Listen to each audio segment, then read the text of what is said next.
Lululemon Athletica's fourth quarter double beats earnings and sales were higher than anticipated, but the stock was falling 15% after management financial guidance for the year fell short of expectations.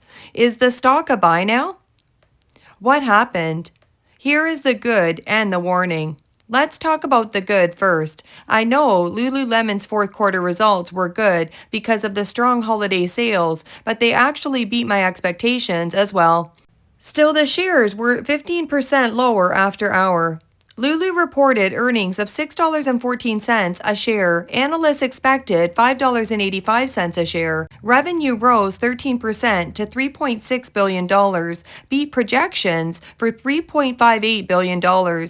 Sales in Americas increased 7%, while international sales jumped 38%. Products continue to resonate with consumers, helping drive the better results and guidance for strong margin expansion versus the prior guidance for gross margin contraction indicates that the stronger sales did not come in at expense of margin. I think management issued prudently conservative and beatable guidance for the year. Competition has always been tough in this industry as new players such as Alo and Vuori, Nike's new partnership with Kim Kardashian's Skims brand, but all of these are not a new concern for Lulu as they know Nike's growth are negative and Alo and Vuori has such a small base.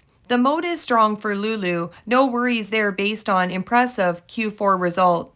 Lululemon stock is down 15% this year, by comparison, the S&P 500 is off 2.8%. The shares trade at 21.6 times next year's earnings, well below its 5-year average of 36.7. That said, given that the stock has shed so much, expectations are low heading into the report. That means that any signs that trends improved could lead to an upside for the stock.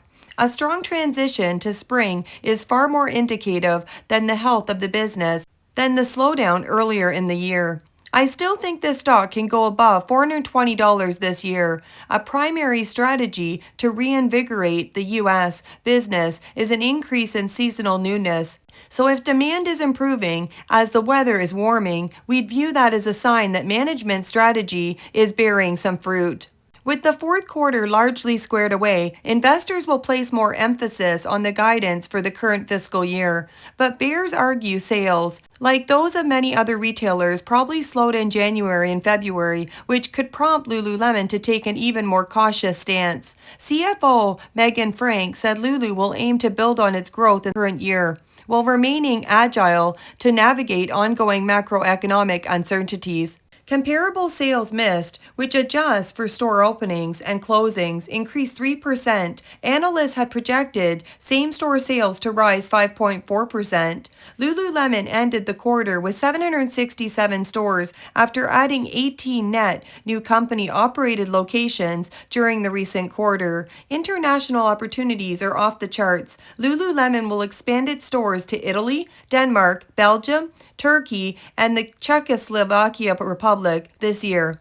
Here comes the warning. Lululemon conducted a survey earlier this month that found consumers are spending less due to the economic and inflation concerns, resulting in lower U.S. traffic at Lululemon and industry peers. However, CEO said guests responded well to innovation at the company.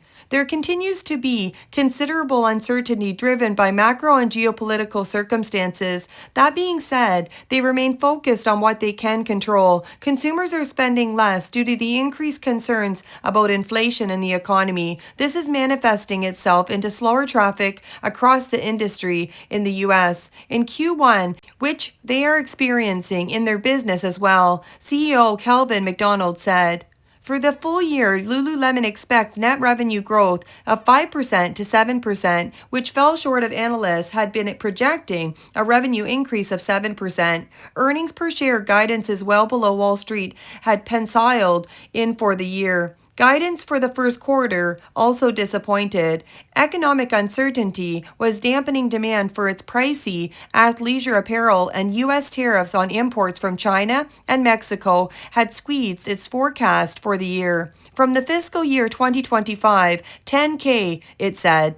Many of Lulu's products may be considered discretionary items for consumers. The factors that may influence consumer spending on Lulu's items include economic conditions, high levels of unemployment, high consumer debt levels, reductions in net worth based on market declines, home foreclosures, and reductions in home values, fluctuating interest and credit availability, fluctuating fuel and energy costs, fluctuating commodity prices, inflationary pressure. Global economic conditions are uncertain and volatile due in part to the potential impacts of the increasing inflation. For example, the China market presents a number of risks, including changes in laws and regulations, currency fluctuations, increased competition, and the risk of economic downturn or recession that may adversely impact consumer spending, any of which could cause Lulu to fail to achieve anticipated growth. As global economic conditions continue to be volatile or economic uncertainty remains, trends in consumer discretionary spending also remain unpredictable and subject to reductions due to the credit constraints. Unfavorable economic conditions may lead consumers to delay or reduce purchases of our products. Consumer demand for Lulu's products may not reach their targets or may decline when there is an economic downturn in Lulu's key markets. Trade restrictions, including tariffs, could increase the cost or reduce the supply of products available to Lululemon, could increase shipping times, or may require Lulu to modify their supply chain organization, any of which could harm the business, financial condition, and results of operations. Impose or increase tariffs could negatively affect Lulu's results of operations, financial position, or cash flows. So is Lulu a buy today? I would say a small buy, because I just did a small buy.